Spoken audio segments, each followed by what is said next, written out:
सत्तात्मक समाज था, महिलाओं की दशा खराब थी, दास व्यवस्था थी, बेगारी थी। और इन सबको दूर करके कैसे एक नई व्यवस्था आती है जिसमें जो हम मुस्लिम समाज है, मुस्लिम समाज का कैसे आगमन होता है, कैसे हमारा सामंतवादी स्ट्रक्चर टूटता है, कैसे जो जजमानी प्रथा है वो कमजोर होती है, और भारत में तृतीय नगरीकरण, ठीक है, थर्ड अर्बनाइजेशन स्टार्ट हो जाता है। आप लोगों में से मुझे ये कौन बताएगा कि पहला और दूसरा नगरीकरण कब हुआ भारतीय इतिहास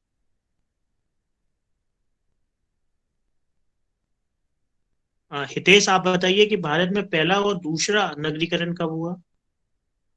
सर पहला तो हड़प्पा, और सर दूसरा मुझे याद कोई और बताएगा भारत में when was first urbanisation begin in India. Ancient India में सेकंड अर्बनाइजेशन कब हुआ, द्वितीय नहीं। नगरीकरण कब छठी हुआ। शताब्दी ईसा पूर्व सर। क्या। सर छठी शताब्दी ईसा पूर्व। एक्सीलेंट, आप लोग पढ़ते नहीं हो छठी सदी ईसा पूर्व जो है द्वितीय नगरीकरण का काल है। यहाँ पर 62 विभिन्न संप्रदायों का उदय हो रहा है, ठीक है, तो वो सेकंड अर्बनाइजेशन है। और तृतीय नगरीकरण माना जाता है कि जब भारत में पूर्व मध्यकाल समाप्त होता है और मध्यकाल स्टार्ट होता है, ठीक है। और ये क्लास छोड़ के कौन जा रहा है, डे मॉनिटर बताइए क्लास किसने लेफ्ट की और क्यों लेफ्ट की। सॉरी सर, मैं देख नहीं पाई, मैं लिखने लग गई थी। अच्छा, जिन कोई भी जिसे जाना हो अभी वो क्लास लेफ्ट कर दे, बीच में क्लास लेफ्ट ना करे, ठीक है। हम्म। तो हम देखते हैं कि भारत में इस तरह का इसमें सामाजिक स्थिति है। सांस्कृतिक दशा हम देखते हैं तो संस्कृति में हमने आपको बताया कि हम पढ़ते हैं कि कैसे हम लोगों का स्थापत्य कला होती है, दृश्य कला होती है, प्रदर्शन कला होती है, इनके अंदर नृत्य होते हैं और इनके अंदर संगीत होता है, हम लोगों के न्यूमिस्मेटिक्स होते हैं। तो ये सारी जो स्थितियां हैं वो चेंज हो रही हैं कि जैसे हम देखते हैं कि मंदिरों का निर्माण हो रहा था, अब मस्जिद है, मस्जिदों का निर्माण होने लगा, ठीक है। और उसके बाद मकबरों का निर्माण होने लगा, मीनारों का निर्माण होने लगा, बड़ी बड़ी मीनार बनी, कुतुब मीनार की नींव भी इसी समय रखी जा रही है। और जो प्राचीन काल में मंदिर बनते थे कि जैसे दक्षिण भारत में राजराजेश्वर मंदिर है, गणेश्वर मंदिर है, ठीक है, उड़ीसा के मंदिर हैं, वो कला थोड़ी सी कम होती गई। तो ये सांस्कृतिक परिवर्तन हम देखते हैं।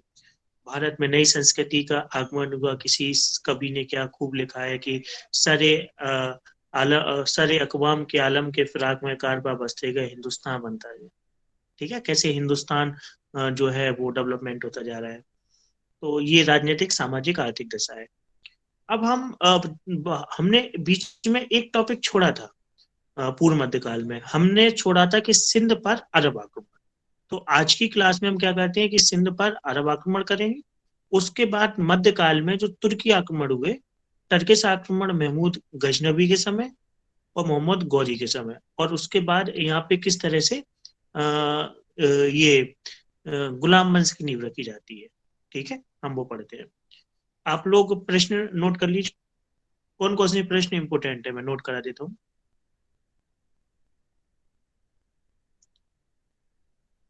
लिखिए।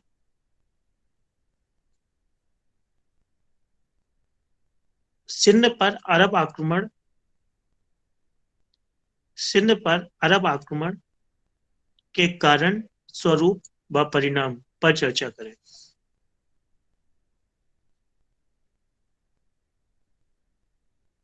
सिंध पर अरब आक्रमण के कारण, स्वरूप व परिणाम पर चर्चा करें, ठीक है।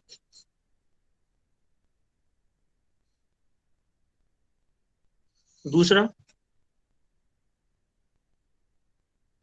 महमूद गजनबी व मोहम्मद गौरी के आक्रमण के कारण, स्वरूप व परिणाम में क्या क्या अंतर था, ठीक है। इन मुद्दों पर हम चर्चा करेंगे।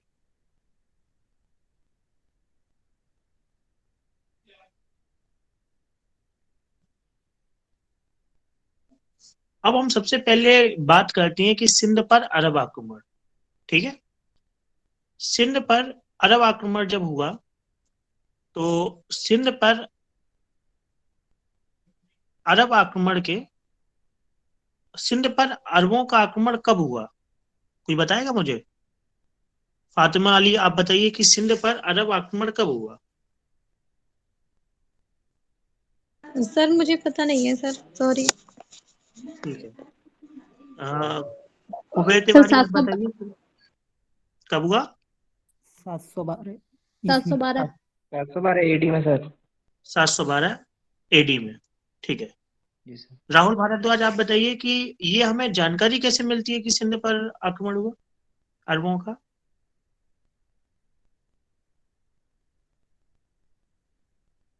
राहुल भारद्वाज क्लास में? जी सर। हाँ, ये हमें कैसे पता चलता है कि सिंध पर अरबों का आक्रमण हुआ?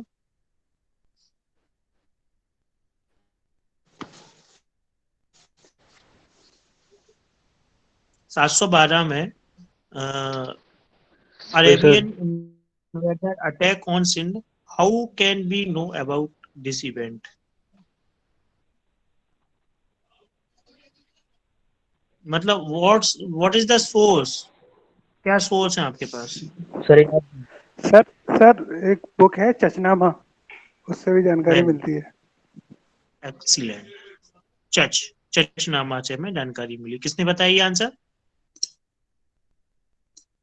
सर कृष्ण कुमार। कृष्ण कुमार जी, बहुत अच्छा। आप पहले मीन्स वगैरह दे चुके हैं क्या? No sir. अच्छा, तो अभी तक दिया है कोई प्री वगैरह? फिर दिया है पर हुआ नहीं अभी सर। एक ही बार दिया है? नहीं सर, मेरा सर तीसरा अटेम्प्ट हो अच्छा, गया है। तो 3 हो गए अटेम्प्ट, अब चौथा अटेम्प्ट है। जी।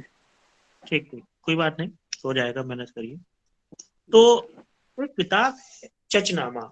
ठीक है, चचनामा से हमें अरब के पे जो अरब आक्रमण हुआ सिंध के क्षेत्र में, उनके बारे में हमें जानकारी मिलती है। उस समय सिंध पर किस राजा का शासन था? दाहिर से इसका दाहिर का वहां पे शासन था। तो हम सबसे पहले पढ़ते हैं कि जैसे आपको कभी भी इसकी हमने ये क्यों चर्चा की कि जब आपको इंट्रोडक्शन लिखना हो तो जब इतिहास का इंट्रोडक्शन लिखें तो इतिहास में देश काल परिस्थिति, space time and circumstances is very crucial to understand the history. ठीक है, तो इतिहास में देश काल परिस्थिति का बहुत महत्व होता है। तो आप ऐसे लिखिए कि जैसे अरब आक्रमण के कारण स्वरूप परिणाम, तुर्की आक्रमण, मुगल आक्रमण, आर्य आक्रमण, अंग्रेजों का आक्रमण, कोई भी ऐसा क्वेश्चन आए जब आप पे तो लिखिए 712 ईस्वी में सिंध के क्षेत्र में अरब आक्रमण हुआ। तो आपने देश भी बता दिया और आपने काल भी बता दिया, और ज्यादा है तो लिख दीजिए इसकी जानकारी हमें चचनामा से मिलती है। ठीक है, अब आप अरब आक्रमण के कारण पर चर्चा करें। ठीक है, तो अरब आक्रमण के कारण पर चर्चा करें तो क्या क्या कारण थे? अरबों ने जो अटैक किया सिंध पे, उसके क्या क्या कारण थे? आप लोग नोट डाउन करते जाइए जो मेन पॉइंट्स हैं। क्या कारण थे? सब इसका कारण ये भी था कि जो अरब लोग थे वो सिंध पर उन्होंने जब आक्रमण किया था तो उनका एक ही रीजन ये था कि मतलब जो भारत में था उसमें ये था कि उस पर प्रॉपरली मतलब राज्य करना नहीं था। मतलब ये था एक तरह से कि वहां पर जो लूटपाट की एक तरह से था। नहीं, आप तो इसका आंसर हमें दे रही हो कि अरबों ने वहां पर शासन नहीं किया, अरब आक्रमण करके क्यों भाग चले गए। हमारा क्वेश्चन है, क्वेश्चन आप ढंग से समझिए, हमारा क्वेश्चन है कि अरबों ने भारत पर आक्रमण क्यों किया, उसके कारण क्या है? सर मैं बताऊं?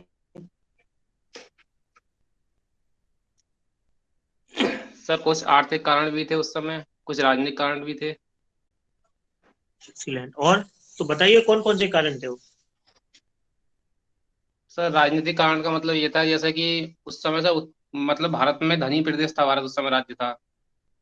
तो अरबों में सर वहां पे उस समय, एक मिनट सर। हाँ। मतलब धन की लालसा भारत में खींच के लाई थी, और वहां पर राजनीतिक जो एकता थी वो भी शायद वहां पर ठीक नहीं थी उस समय, उत्तर भारत में, मतलब उत्तर पूर्व भारत कहेंगे हम, पश्चिम में। और क्या कारण थे? और सर, और थोड़ा सा धार्मिक कारण भी हो सकता है, क्योंकि कहीं ना कहीं धार्मिक प्रचार भी था उनका थोड़ा सा, क्योंकि भारत एक हिंदू राष्ट्र था, और वो ये था। इस समय इस्लाम का उदय हो रहा था अरब के क्षेत्र में, इस्लाम एक्सपेंस कर रहा जी था, एक्सपेंशन हो रहा था। जी सर। और क्या कारण थे?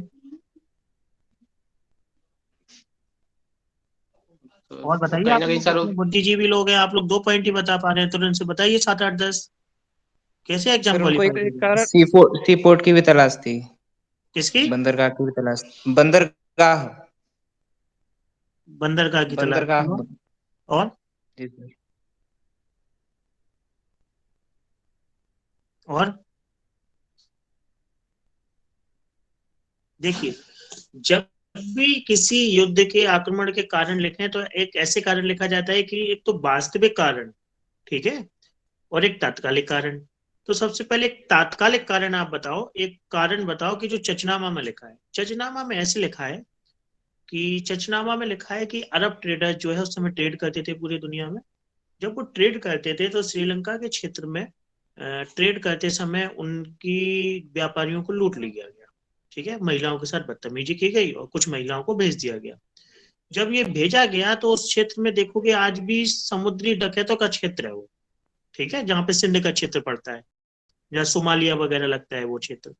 तो वहां डकैतों ने उनके जहाज को लूट लिया। जब डकैतों ने उनके जहाज को लूटा तो उनने दाहिर से कहा कि भाई आपने जो है आपके यहाँ इसकी लूट हुई है। तो दाहिर ने कहा कि जो है श्रीलंका से आ रहा है जहाज और अरब में जहाज जा रहा है, इसमें हमारी क्या भूमिका है, ठीक है। तो आप हम पे क्यों दोषारोपण कर रहे हो, इसमें हमारी तो कोई गलती नहीं है। लेकिन इसको जबरदस्ती कारण बनाकर भारत पर आक्रमण किया गया। ये जो है चचनामा में इस घटना का जिक्र है। अब जब आप देखोगे कि इसके वास्तविक कारण क्या है, वास्तविक कारण क्या थे भारत पे आक्रमण करने के अरबों के, तो सबसे पहले तो 3G। 3G मतलब वो नहीं जो घोटाला हुआ था। 3G का मतलब gold glory, gold, God. Very good, gold, God और ग्लोरी, ठीक है। गोल्ड का मतलब भारत सोने की चिड़िया थी, और अरब में एम्पायर जो है वो अपना स्थापित हो रहा था, विस्तारित हो रहा था। तो जब आपको एक किंगडम एम्पायर खड़ा करना है तो कहीं ना कहीं आपको क्या चाहिए पड़ेगा, आपको पैसा चाहिए। कहते हैं राजस्व राज्य का अश्व होता है। जब आपके पास धन होगा तभी तो आप बड़ी सेना रखोगे, नौकरशाही करोगे, विस्तार करोगे। तो क्या चाहिए? पैसा, धन, ठीक है। दूसरा गॉड, इस्लाम का प्रचार प्रसार हो रहा था, और जब इस्लाम का प्रचार प्रसार हो रहा है तो उसमें भारत क्या एक फर्टाइल लैंड, क्यों, एंशियंट सिविलाइजेशन है, ठीक है, विभिन्न धर्मों के लोग रहते हैं। तो अगर वहां पे खलीफाओं के द्वारा और उनके जो धर्म गुरु हैं उनके द्वारा ऐसे प्रोत्साहित किया जाएगा तो वहां पे जो राज्य स्थापित किया जा रहा है उसकी मान्यताएं बढ़ेंगी, ठीक है, उसकी सत्ता मजबूत होगी। क्योंकि वो कोई भी काम करेगा और क्या बोलेगा कि मैं राज्य का विस्तार कर रहा हूँ। तो धर्म का सहारा लिया गया। और ग्लोरी मतलब one of the oldest diverse and biggest civilization of India, and we are going to conquer that country। मतलब इतने बड़े देश को जीतना ही अपने आप में एक इतनी बड़ी बात है। तो ये भी एक लक्ष्य था। उसके अलावा आप देखेंगे कि जो राज्य होते हैं ना, जो राजा होते हैं, उनमें साम्राज्यवादी महत्वाकांक्षाएं होती है। चाहे आप नेपोलियन देखो, चाहे आप हिटलर देखो, या जॉर्ज देखो, या कोई भी राजा देखो आप एंशियंट टाइम में, चाहे समुद्रगुप्त देखो, चाहे राजेंद्र तृतीय देखो। हर एक राजा की इच्छा नहीं होती है कि वो अपने राज्य का एक्सपेंस करे, हर व्यक्ति की होती है। आप नौकरी के लिए तैयारी कर रहे हो, पढ़ाई कर रहे हो, आपको लगेगा पीसीएस बने, आप आईपीएस हो गए, आपको लगेगा आईएएस बने। ठीक है। कोई व्यक्ति होता है, उसे लगता है उसका धन दौलत बढ़े, तो राजा को क्या लगेगा, उसके राज्य का एक्सपेंशन। और अरब में ये स्थिति चल रही थी, तो वो भी युद्ध का कारण बना। और क्या था कि भारत में हम लोगों ने पढ़ा कि ट्राइपेट्राइट स्ट्रगल हुआ, त्रिपक्षीय संघर्ष हुआ। त्रिपक्षीय संघर्ष के बाद यहाँ पर एक वैक्यूम क्रिएट हो गया। वैक्यूम क्रिएट हो गया कि आप आके आक्रमण कर सकते हैं, आप आके आक्रमण कर सकते हैं, और भारत में क्या हुआ, आक्रमण हुआ।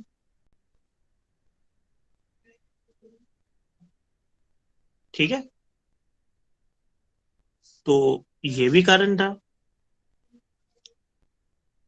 इन सब वजह से भारत पर अरबों के आक्रमण हुए। अब अरबों के आक्रमण हुए, आक्रमण के बाद हमने आपको पहले ही बताया कि जब भी आप ये पढ़ते हैं कि आप उसका स्वरूप लिखते हैं किसी भी आक्रमण का, आंदोलन का, तो हमने आपको एक फॉर्मूला दिया था। किसी को याद है कि हमने क्या बताया था? किसी भी चीज का आपको नेचर लिखना हो, स्वरूप लिखना हो, प्रकृति लिखना हो, तो आप क्या लिखेंगे?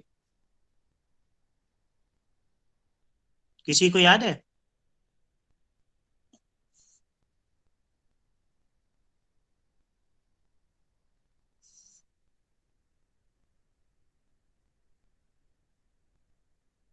जो पुराने लोग हैं, प्रतीक्षा गौड़, आप बताइए कि आप किसी भी जब वो लिखते हैं इवेंट के नेचर के बारे में, तो क्या लिखते हैं?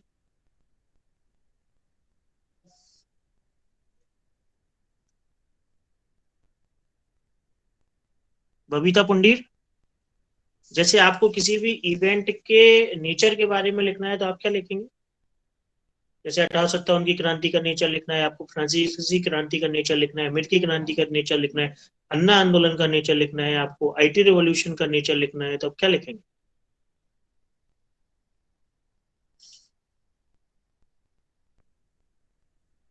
हमने आपको, आप लोग रिवाइज नहीं कर रहे हैं, ठीक है। हमने आपको शुरुआत में बताया था, आप लिखेंगे। हाँ, बोलिए। नहीं सर, फॉर्मूला तो याद नहीं आ रहा, पर आपने बताया था कि पहले वो किस क्षेत्र में हुआ था, वेरी गुड। और उस और क्षेत्र के बाद में फिर उनमें कौन कौन लीडर थे, वेरी और गुड। और सर उसके क्या क्या रीजन हुए थे, और फिर उनका विस्तार कहाँ तक फैला था, फिर उसके ओके। तात्कालिक परिणाम क्या रहे, फिर दीर्घकालिक परिणाम क्या रहे थे। नहीं नहीं, वो तो परिणाम हो गए, फिर हम आपसे परिणाम थोड़ी ना पूछ रहे हैं। नहीं जब आप सॉरी। ये नहीं समझोगे कि प्रकृति क्या है, तो आप लिखोगे क्या आंसर में? ठीक है। जी सर। हमने आपसे ये कह दिया कि आप इंग्लैंड चले जाओ, आपको पता ही नहीं है इंग्लैंड, तो कहाँ चले जाओगे? दुनिया का सबसे अच्छा जहाज, जो आप इंग्लैंड की जगह ऑस्ट्रेलिया पहुंच जाओगे। आपको जब यही नहीं पता कि नेचर में लिखा क्या जाता है, तो क्या लिखोगे? गलत लिख क्या होगा? पहले चीजों को समझो, और बताने के बाद भी आप लोग नहीं समझ रहे हैं। ठीक है। जब भी आप नेचर लिखें, तो उसमें लिखिए ACPIL। एसीपी मतलब assistant commissioner of police, ILO मतलब इंटरनेशनल लेबर ऑर्गेनाइजेशन। ए का मतलब होता है एरिया से, किस एरिया में युद्ध हुआ, आक्रमण हुआ, परिणाम आए। तो कौन सा एरिया था अरबों के आक्रमण का? सिंध का एरिया, जो आज पाकिस्तान के दक्षिण में है। क्लास, कौन कौन सी क्लास ने भागीदारी की? ठीक है। जैसे भारत में 1980 के दौर में आईटी रिवॉल्यूशन, पेशेवर ने भागीदारी की, और बाद में कालांतर में संपूर्ण लोग जुड़ गए। और अभी भी कुछ लोग पिछड़े हुए हैं, हाशिए पर खड़े लोग, अनुसूचित जाति जनजाति, आईटी रिवॉल्यूशन में भाग नहीं ले पाए, आगे आने वाले समय में वो ले लेंगे। 1789 की फ्रांसीसी क्रांति किसने की? मिडिल क्लास ने। 1857 की क्रांति में कौन थे वर्दीधारी? किसान थे, जो किसान वर्दी पहने हुए थे, कोई जमींदार नहीं था। तो अब क्लास लिखी है। ठीक है। उसके बाद आप उसकी विचारधारा लिखिए, क्या आइडियोलॉजी थी। और उसके बाद आई से आइडियोलॉजी हो गई, एल से लीडरशिप लिखिए कि वहां से कौन युद्ध लड़ रहा है, और यहाँ से कौन युद्ध लड़ रहा है। और अगर कोई ऑर्गेनाइजेशन है, तो आप ऑर्गेनाइजेशन के बारे में लिख सकते हो। जैसे 1789 की फ्रांसीसी क्रांति में क्या था? जैकोबी क्लब था। ठीक है। अन्ना आंदोलन में क्या था? India against corruption. तो आप उन मूवमेंट्स के बारे में जो है, जो आंदोलनकारी है, जो संगठन है, उनके बारे में लिखिए। ठीक है। उसके बाद तो आप इन सब चीजों के बारे में लिख लेंगे। अब अरब आक्रमण के क्या परिणाम आए भारत पर? ठीक है। कोई बताइए आप लोगों में से मुझे कि अरब आक्रमण के भारत पर क्या परिणाम आए? बताइए कोई।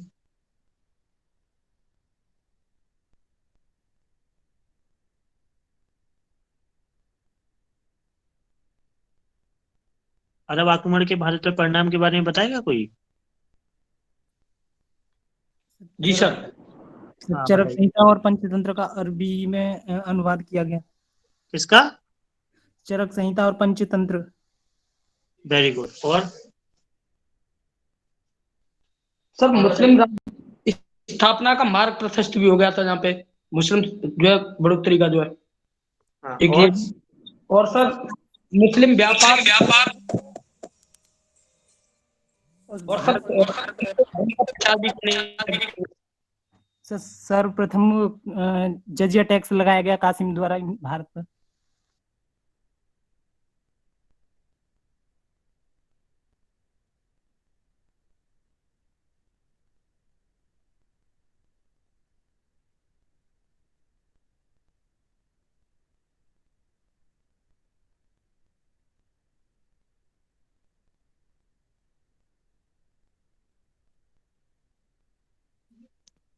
Hello hello. जी सर। हाँ बताइएगा। सर आक्रमण के परिणाम में अगर हम बात करें तो सर हम्म कहीं ना कहीं व्यापार में भी वृद्धि हुई, इस्लाम प्रचार भी हुआ हमारे भारत हम्म में। और सर हम्म जो है, जो हमारा मध्य एशिया वाला भाग था, वहां पे सर मुस्लिम के द्वारा व्यापार का माध्यम भी बन गया था वो। Very good. और और उत्तर भारत की राजनीति में कुछ परिवर्तन भी हुआ था उस समय। जैसे? और सर ऐसा माना जाता है कि कुछ हमारे जो साहित्य हैं वहाँ के, उनमें भी जो है परिवर्तन की स्थिति बनी थी। अच्छा। अल फजरी ने वो इंडियन एस्ट्रोनॉमी पढ़ के किताबुल जिज मतलब लिखी। किताबुल हिंद में सर ऐसा बताया जाता है कि जो किताब जो लिखी गई उसके बारे में ऐसा बताते हैं कि भारत में जो जाति व्यवस्था थी वो हम्म उसके उसको लेके थोड़ा सा यहाँ पे जो किताबुल हिंद जो है लिखी गई, उसमें ये बताया अलबरूनी जो थे कि भारत एक जो है अपने आप में ये मानता है कि हमारा जैसा कोई देश ही नहीं है, हम्म और ना ही हमारे जैसे कोई राजा है। अच्छा ठीक है। तो और ये देखो, नकार जब भी आप जब, जब भी किसी आक्रमण आप वो लिखें, किसी भी आक्रमण के परिणाम लिखें, तो परिणाम लिखते समय आप दो तीन तरह से लिखिए। कुछ सकारात्मक परिणाम आए, कुछ नकारात्मक आए। ठीक है। कुछ अल्पकालिक आए, कुछ मध्यकालिक आए, कुछ दीर्घकालिक आए। कुछ सामाजिक आए, कुछ आर्थिक आए, कुछ राजनीतिक आए, सांस्कृतिक आए, विज्ञान तकनीकी के क्षेत्र में आए। ठीक है। इन सब हिसाब से आप जो है लिख सकते हैं। तो अगर आप देखो कि आप ऐसे भी लिख सकते हैं कि भारत पर क्या आक्रमण के प्रभाव पड़े और अरब जगत पर क्या प्रभाव पड़े, तो आपका आंसर थोड़ा सा आकर्षित लगेगा और चीजें उसमें सारी समाहित हो जाएंगी, छूटेंगी नहीं। ऐसे पॉइंट में लिखोगे तो अच्छा भी नहीं लगेगा और बहुत सारी चीजें छूट जाएंगी। तो अब हम एक राजनीतिक कारण की तरफ देखें। हम इस तरह से लिखेंगे इसे: राजनीतिक प्रभाव, सामाजिक प्रभाव, आर्थिक प्रभाव, सांस्कृतिक प्रभाव, विज्ञान और तकनीकी प्रभाव। तो अरब आक्रमण का जो हम राजनीतिक प्रभाव देखते हैं, तो हम देखते हैं राजनीतिक प्रभाव के तहत ये कि राजनीतिक प्रभाव क्या पड़ा। सबसे पहला तो कि भारत में, और सबसे महत्वपूर्ण चीज सबसे पहले लिखो आप, तब आपकी प्रशासनिक योग्यता का परिचय उन लोगों को प्राप्त होगा कि जैसे भारत में जो है सबसे पहले इस्लामिक सत्ता स्थापित हुई। इसके पहले क्या भारत में कोई इस्लामिक सत्ता आई थी? नहीं आई थी। इस्लामिक सत्ता स्थापित हुई। और राजनीतिक प्रभाव क्या पड़ा? सामंतवादी व्यवस्था पे प्रश्न चिन्ह लग गया। ठीक है। और तीसरा प्रभाव क्या पड़ा कि जो आक्रमणकारी थे उन्हें पता चल गया कि भारत में पॉलिटिकल वैक्यूम की स्थिति है और भारत पर हम आक्रमण कर सकते हैं। ठीक है, ये पता चल गया। और क्या पता चला? और राजनीतिक ये प्रभाव पड़े। राजनीतिक के बाद सामाजिक प्रभाव पड़े। सामाजिक प्रभाव ये पड़े कि भारत में सामाजिक सांस्कृतिक प्रभाव में देखो तो पहनावे में आज जो हम सलवार कुर्ता देखते हैं वो कब का आया? अरब आक्रमण की तो देन है। आज हम देखते हैं कि नोमेनक्लेचर चेंज हो गए। अरब सागर का नाम कैसे पड़ा? इसी समय अरब आक्रमण से ही तो पड़ा। अरब व्यापारी तो आते थे भारत में। मुस्लिमों ने मस्जिदें बनाई। क्यों बनाई? क्योंकि उनकी धार्मिक आस्था का केंद्र था। भारत में नई नई भाषा आई। कौन सी भाषा आई? अरबी भाषा। कुरान हदीस इज्मा कयास की भाषा क्या थी? अरबी। तो अरबी भाषा से परिचय हुआ। दूसरी बात आप देखोगे कि आप बार बार अरेबिक शब्द का यूज करते हैं। अरेबिक, तो अरेबिक कहाँ से पहुंचा? हिंद सा। जो ये टर्मिनोलॉजी थी ये हिंदुस्तान से अरब पहुंची और अरब से यूरोप पहुंची और यूरोप में रेनेसा हुआ इससे।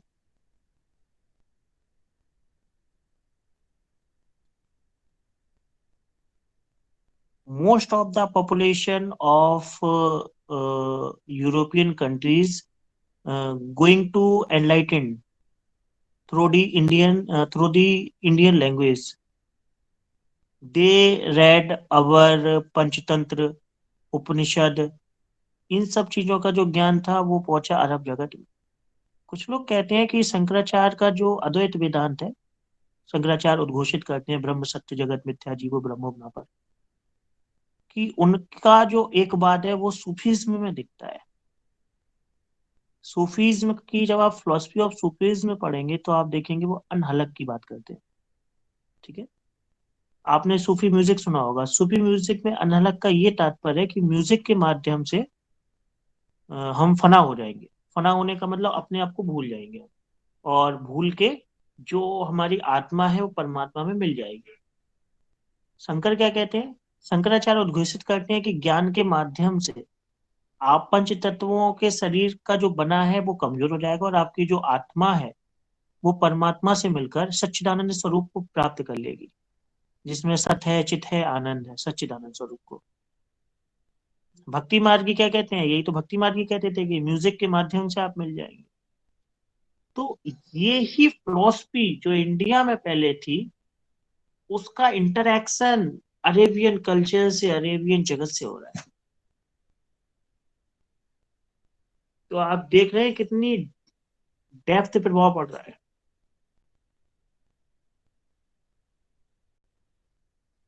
ठीक है, आर्थिक क्षेत्र में क्या पड़ा? आर्थिक क्षेत्र में जब आप देखेंगे तो कृषि के क्षेत्र में प्रभाव पड़ा, जैसे कि जो होता है खजूर, खजूर वगैरह का एग्रीकल्चर बढ़ा। इस समय एक विशेष प्रभाव जो पड़ा वो पड़ा लेदर पे, चमड़ा। चमड़ा उद्योग विकसित हुआ है अरब के क्षेत्र में। अच्छा, वहां अर्बनाइजेशन हुआ, छोटे छोटे नगर बने उस क्षेत्र में। और किसी ने बड़ा अच्छा बोला कि ट्रांसपोर्टेशन डेवलप हुआ।